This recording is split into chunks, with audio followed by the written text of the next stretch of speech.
Hello and welcome. Hi. Welcome. So why are we here? We are here for ZZZ. Now you may be asking, what is ZZZ? Anyway, so what are we doing with the ZZZ? We're reviewing Zelda games based on good categories. Good categories. Because why have you made the NBC logo out of heart? Because, alright, so before we get too far ahead, what are we doing? And then I can explain why I have NBC going on my table over here. Okay, so we're inspired by two programs. The first one It's the PPP. The Portsmouth Pizza Program. Which is probably one of the greatest ways of video series of rating pizza. I'll definitely go check it out. Obviously watch this first, then go check that out. Yes, Jory Caron is the Caron is the channel for that. And we're also inspired by our good friends at Zelda Dungeon who did a definitive Zelda ranking. And we decided that we were inspired that we wanted to do a definitive Zelda ranking, but we wanted to throw in a little bit of PPP magic, and so we come out with the ZZZ. The ZZZ. Today we're calling the ZZZ the Zimbabwe Zone of Zelda. Zimbabwe Zone of Zelda. That's the ZZZ today. We're in the Hurricane Zone, as you can see. Super MC Gamer, don't get confused, and I'm Kampy Donkey Kong. So there you go. Put that below the, can we, alright. Our YouTube manager is awful. Oh, links crossbow train. So we're ranking on 9. But 10 was total. We're each going to go ranking from we'll say 1. Yeah. So we have at least 1 point. 1 to 10 for 9 different categories. So then every point we'll each have, it'll be 90 times 2 because 2 people rating it. Yeah. It'll be, every game will get a score out of 180. Yeah. And so we're rating on the best categories we could find for rating Zelda games. Box art. The first thing you see when you get a brand new Zelda game, or a Zelda game in general, you have to know what the box looks like. You have to rate it. And so we're rating that based on the US version, not the better Japanese or European version, because they just get the best ones. So we're rating it based on the worst version. Story. You know, going from one place to another. We need to make sure how all the dots get connected. The lore. There you go. World. How big is it? How good is it? How good? Is it full of stuff or full of nothing? That's what we're gonna rate it on. The first time playthrough. So this is when you break open that seal. You try not to get your GameSpot or disappointing spoilers, and you like, who is the Twilight Princess? Yeah. You don't know what's going on with it. Everything from there. The nostalgia factor. We're gonna put our goggles on real tight, but we're gonna try to keep them loose. I know MC is a very big Zelda fanboy, but he's gonna keep his goggles a little loose on this one. We're just gonna see like what's memorable and go back on that. Fighting. You're fighting. Is the fighting good? What are you fighting? When are you fighting? How does the fighting taste? We're gonna find out. So the next category is the Kanapaki. Items. Very important category to make a Zelda game is the items. What do you use to defeat all of your foes? Are they good or are they bad? Then we got the meat. Dude. Hello. The meat. Dungeons. Very important. Because it connects the story. And sometimes temples, sometimes shrines. Whatever Nintendo decides to just roll it up into a calzone and call it. That's why we're calling it the meat. The meat. Gimmick. So this is the thing that makes each Zelda game different and its own thing. And goofy, and we're going to rate how good the gimmick is. And then the last total is total. But now, here comes the fun part. We have power-ups. We can power up our votes. And these are inspired, again, by Zelda Dungeon. The first one we have is the Piece of Heart. We have 4 of them for the entire series. Dum, dum, dum. So 4 Piece of Heart. Each one of these will let us override. So let's say Campy's like, the world score is 3. And I'm like, how dare you? It's a 10. I can override his score with my heart. And basically, we want to have it just like match what the other person's score is? Sure. Okay. So it's a match score. And we have 9 triangles. Triforce Fragment. Triangles. And these are our bonus points. So each one of these is worth 10. And we only have 9 for the entire series. And we're rating 18 games. Yeah, so we're going to hold on to them. We're going to spend them wisely. We have to have reasons why we're giving these as well. So if you give multiple, you got to have different reasons for each. Like, yeah, like if for example, Twilight Princess, if you want to give extra 10 points because Telma's an amazing character, you can do that at the end during the total bit. Yeah. So there's that. Cool, now you know what the ZZZ is. Have a good day. No, episode 1. Start. Cut. All right, cool. So we need to start with a game.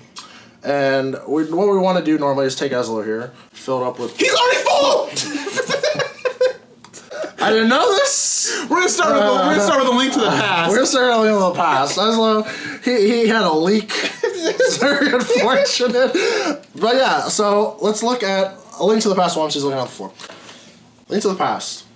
First and only SNES Zelda game. That's right. First and only one. Except for the BS games, but that... Shh. Okay, sorry. We'll talk about those. Those are all in Japan. We're going... U.S. Us. Alright, so let's look at it. Well, there is the logo. There's the logo. It's got a sword. So we don't know what that sword is. We're like, whoa. I don't know if it's actually technically a master of that one. Yeah.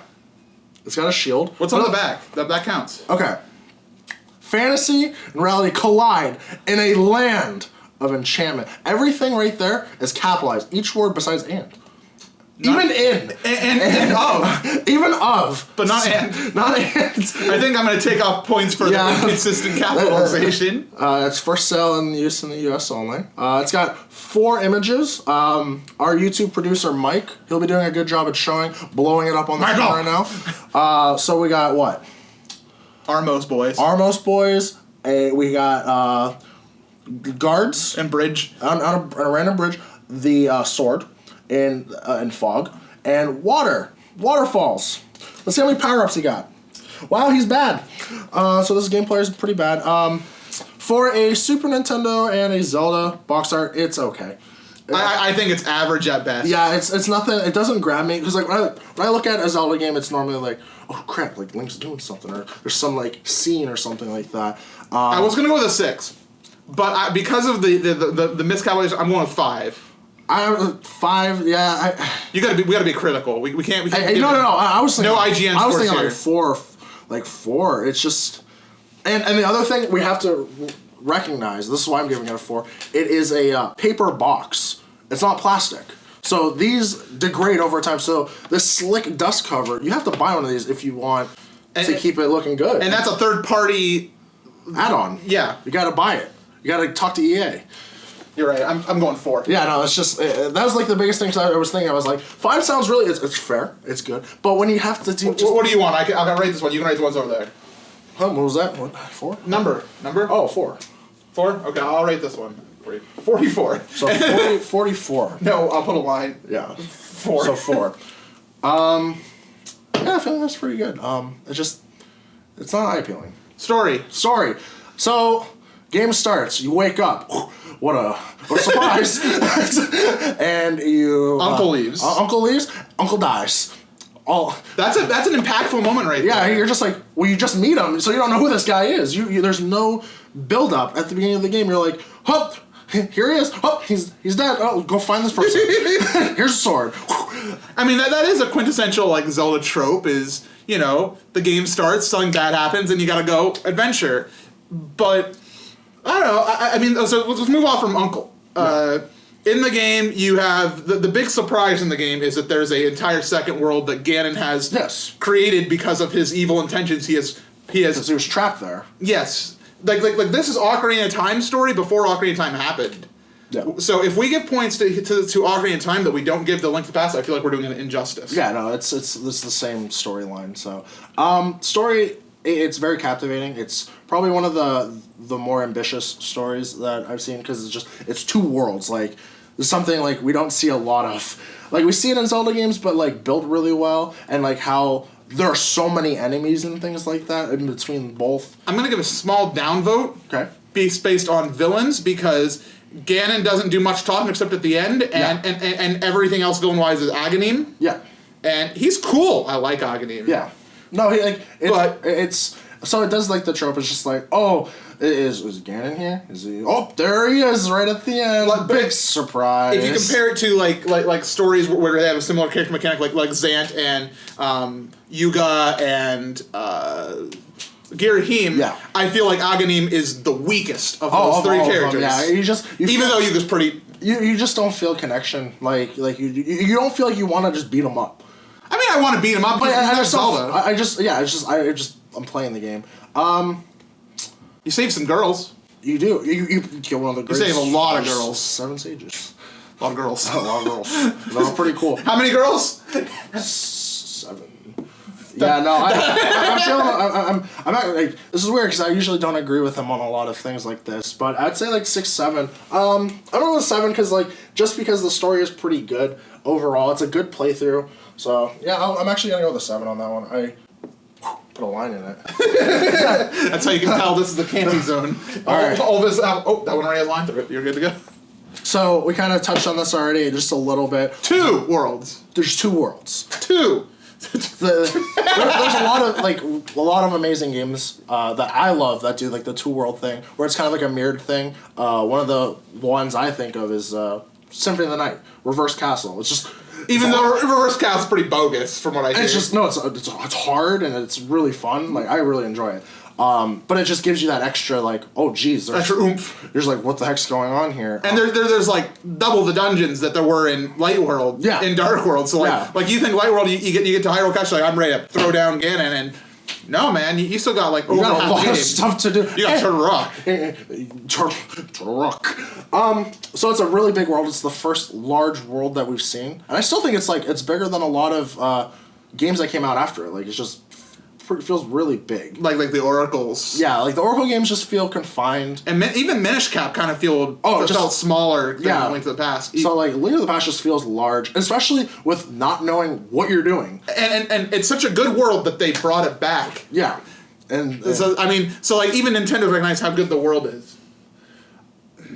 It's hard because this is we are rating this against a lot of Zelda games. And I usually I give a lot of crap on this game. But I'm going to say this is like, you're going with a 9. I'm going with an 8, because I think there's 2 games that I like the world a little better, but it is a very amazing world. Like you're saying, another game copied it. I feel like they did it better, but we'll go on later. Your 8's going places. It looks like the Mario Kart 8. Woo! By the way, a quick aside, you must be saying, where's the music category? All the music is always fine. It's good. No, we're not gonna argue about that. We're not here. It's also just like your taste style because a lot of the music's the same. It's what rendition do you like? Yeah, there's like original soundtracks for specific things, but a lot of the game soundtracks are very similar. Yeah, it's good. No arguing about that. And same with controls. We're kind of lumping that in a gimmick because anytime the controls are anything to really talk about is usually in a gimmick situation. Yeah. So like when it comes to like Wii Motion Plus and things like that, we're gonna throw it all in there. Gimmicky. Cool. So this is actually one of my favorite categories that we put on here. First time playthrough. I have a hard time giving a big score to this one. Yeah, no, because a lot of Zelda games are very hard. Because you know what you need for first time playthrough? You need one of these big books. Yeah. So the first time I played Link to the Past, I had no idea what I was doing once you walk out of the house. Yeah. You have no idea what you're doing. The world is, like we were saying, very large. And then figuring out what to do. Like even though you're limited, like the first thing you do is find a bush. Yeah. To slash, and the game doesn't tell you. It doesn't tell you can pick up a bush. It tells you anything. You're just like, well, I have a lamp. There's this castle. There's all these guards, and everything sucks. So the game. I think there might be like an NPC who says, "I think there's a passage." Yeah, but it does not hold your hand. So there's like no tutorial section. And that can be a good thing. It can be a good thing, but it's very it's not very beginner friendly. A Link to the Past, Link's Awakening were very much on the fringe of moving away from quarter game lifestyle where like games were like kind of in the arcade mentality of wanting to steal your quarters, so by making things like difficult or making you talk to people to find out the secrets, and they kind of realized, oh wait, for a home experience you just want to help people who want to be helped, and of course later on we get a little bit too much help, but yeah. I think first time is difficult to say, but it's still... All the bosses, I'd say, are pretty... Like, some of the bosses are pretty ridiculous. Trinex. Moldorm, obnoxious. When you're on top of, like, the grate and you're just going like crazy. So our friend Jiggy, he recently played Link to the Past for the first time on his Twitch stream, and he complained so loudly. And I thought about when I played Link to the Past for the first time, and I definitely had trouble, but I mean, the difference between it is Jiggy was playing it alone, and I played it with a friend in my living room as a kid, and so we had 2 brains. So if this was first time with two brains, it'd be a higher score for me, but I think I'm probably going to get this Yeah, no, it's 6. I'd say like or 5. It's just gonna be a slap in the middle because like it's at an era like Zelda 1 and 2 are very difficult. And it's the third one. And this game is easier. In Zelda 2 and Zelda 1, I'm gonna give a lower score. Yeah, so I know I will. Yeah, it's still a very very rough game, and I know a lot of you were putting your nostalgia glasses like, oh, I can easily one-shot. Well, we'll get to that over here. Yeah, but I'm going to put a 5. Like, it is very rough. I don't recommend it for a lot of people who've never played a Zelda game. It's one of the later games I recommend. Also, you must be saying, MC, is this going to be the definitive ranking of all your Zelda games? Not necessarily. We don't know what's going to happen when we write down all these numbers. So we don't know. When it happens, it happens. Yeah. Nostalgia. Boy, is this one in a 3-way fight all the time for nostalgia of being the best Zelda game.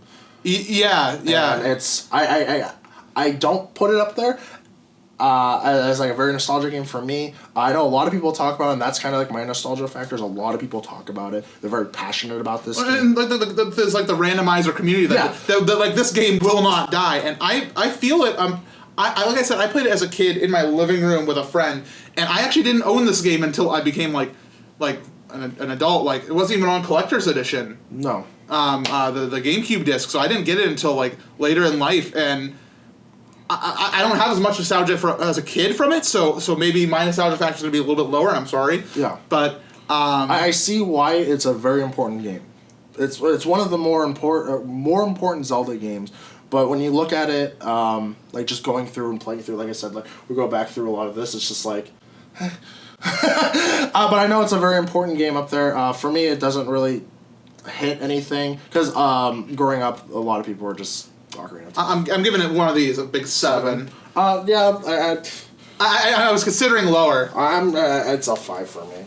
I'm doing this for the community. Oh yeah, you got the whole community on your back. There you go, community. That's your 7. That's the randomizer people right there. Awesome. Fighting. There are lots of enemies. Actually, this year MC learned there are so many enemies in this game. I don't even know all my like if you point me at Ocarina of Time, I'll be like, that is a Tektite. If you point me at that as some links passing me, I'm like, that is a rock man. And they're like, no, that is a Grynex. Actually, Grynex a boss and link to Between Worlds. But so that's the one thing I really like to say. There's a lot of enemies. And they're very different from each other. Like there's a lot of different enemies in the Dark World, the Light World, which is really cool. The bosses are really neat. I like really pretty much all the bosses. So I think enemy-wise and boss-wise, I think we're fine in fighting. But how is the actual swing? So this introduced like charge. So this quick powered up. Spin attack is the word we're looking for. Attack. And it also introduced. It didn't introduce leveling up sword. It did. What? No, didn't you get a level 2 sword and? Well, like you. You're right. There's sword power ups in Zelda 1, and you get attack ups in Zelda 2. Yeah, that's what I was just. The ways you fight enemies is really cool. So it introduced like a lot more of like you have to use specific items to beat enemies and things like that, and try to all these tools, and we're gonna go into that. But it's that really heavily goes into it. So I think the fighting's okay. It feels more just like any kind of like top-down fighter game, like your Gauntlet style, like nothing like amazing, like just standard arcade. Like, I mean, I disagree because there's so this one I think harkens back a lot more to Zelda 1, where the fighting is a lot more relevant to positioning. Okay. So I mean, definitely in Link Pass you can just and destroy some enemies, but I think that it's a lot of like get on one side of the room so that way you can get some moves in and try to circumvent. I see that. Yeah. So yeah, no, like, and that's where like it falls in with like the items like the bow and stuff like that, especially with the final fight with Ganon. Like you got to utilize a lot of crazy stuff like that. So fighting, it's average. That's all I'm gonna say. It's not like the craziest highlight for me. Movement's really good with it. I don't feel cheated out when I get hit. That's one thing I can say. Like when I'm fighting, I don't feel cheated, like as I do in Zelda 1, because like sprites move just awful. So, I'm IGNing all this right now. I'm sorry. 7. Look at all these fractions. Got a bunch of fractions on the board. 5. That's average. 5 out of 7. No, so like one thing I'm gonna go over. So my number belief system. A lot of people are always like, "Well, an 8 out of 10, that's pretty bad." I think that's really good still, and like a 5, that's average. That's like half. Oh, believe me, I got some 2s and 3s in me still. So I know a lot of people are like, pitchforks in the chat and woo in the chat and the comment links down below. But 5s are like they're just average. It's just right in the center. Once you get below that, when you get that 4. You know, you've inspired me. Eraser.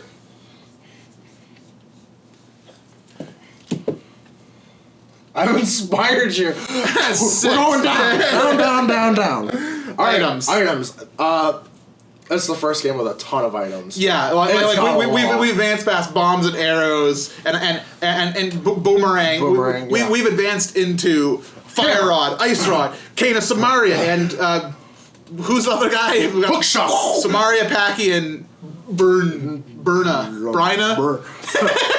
Where's the encyclopedia? I forgot my name. Put up the name. Michael. Right on screen right here. Cool. There was a lot of items in this game, and that's what's really neat about it. Because it goes back to like enhancing like how combat is. And I feel like fighting gets a high score because of the items. Because of how good the items are. Yeah, the items are very, very good. Without good items, these scores would go down to probably like a 4 and a 3, you know? Just like the warp, like just warping. Like, just going. Oh, it has the ocarina? Yeah, so you're like, woo! Everybody's like, ocarina time, so good. And it's like, ocarina, flute. Guess what you don't have to memorize? Songs to go places. Here's just like, woo!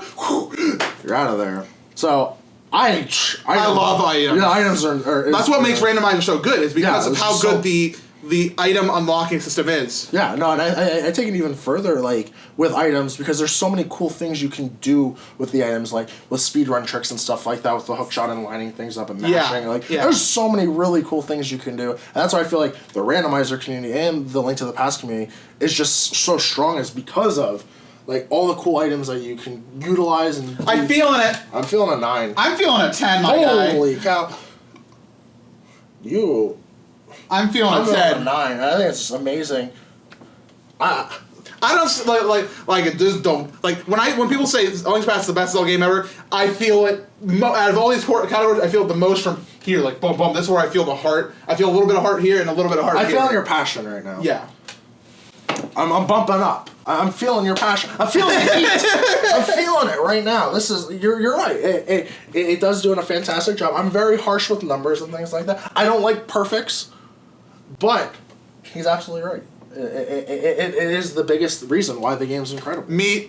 Let's talk about the pepperoni. Let's talk about the salami. Let's talk about Turtle Rock hype. This ain't no bologna. This is good. This is good meat. This is Korean barbecue. This is very good. This is the bulgogi of Zeldas, I think. I think, like, dungeon-wise, it's incredible. Like, I think it does a very good job on dungeon. And it builds you up. Eastern Palace is a good introduction to dungeon, and it builds up like with Tower of Hera and the curve is very gradual. Like, it's not steep. Now if we're talking about a curve, there's one of these. I think there's a heartbeat. And you know what that is?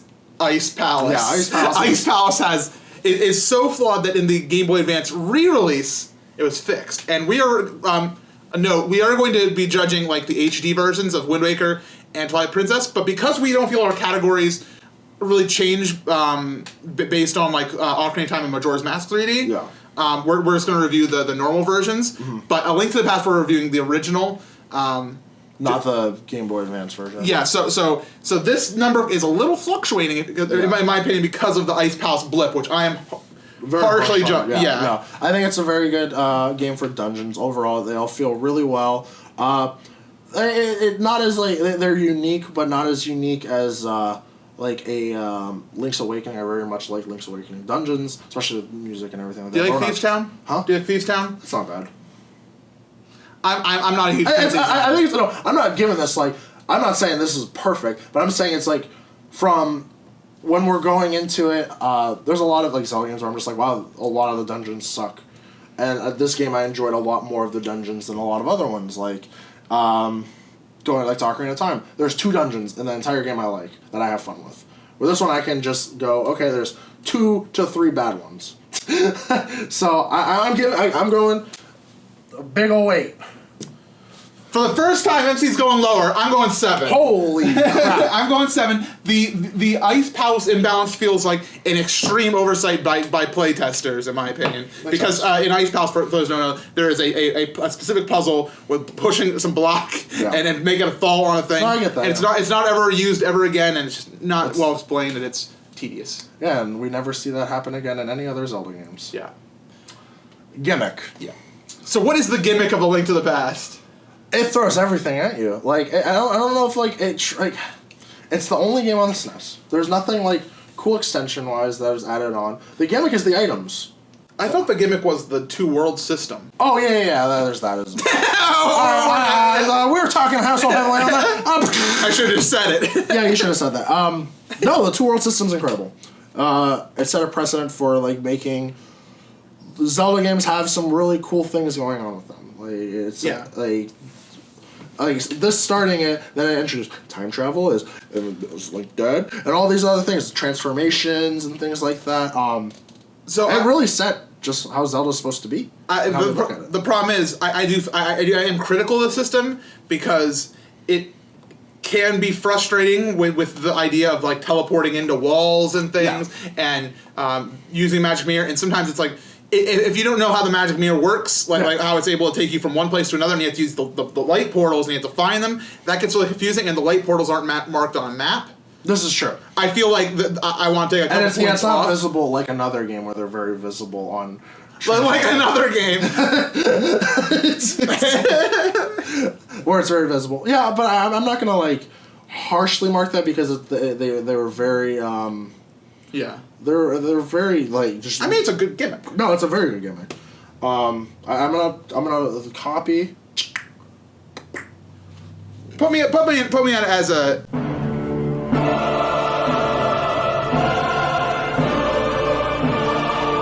Eight. Oh. God, I wanted 7 so bad, but I don't. What are your 8s are getting more? This is like before this one. Like this one. That one's good. 2, yeah. Okay. So this is 1, 2, 3, 4. If we're rating his 8s now, it's like 8 is like leaving. No, we're trying to make it infinity. It's going silent. Thunder Mifflin Infinity. All right, cool. Now we're at total. All right, I'm gonna add up some points real quick. Cut. Michael. 118. Yeah. 118. 118 out of 180. Now, before we go, I'm putting one of these babies down. And I'm putting this baby down for one exclusive reason, and it's going to be the Dark World in general. Like, I know we've covered it, but I want it to be said that the Dark World was a masterpiece in terms of music, design, and story. I feel like many of these factors are because of how good the Dark World was, and I think it deserves a bonus 10. So I'm gonna slap one of these babies down. So 128. 128. I am not going to give it any extra pieces. You're holding on to them. There's a game that I like the sequel a lot more. And on that note, everyone, thank you. Thank you for watching the ZZZ. I'm getting a phone call. Which is incredible. Thank you guys for watching. Next episode, we're going to find out right now. Yeah, next episode is... Be sure to leave comments if you agree or disagree and tell us why. Whoa! Triforce Hero. Oh boy!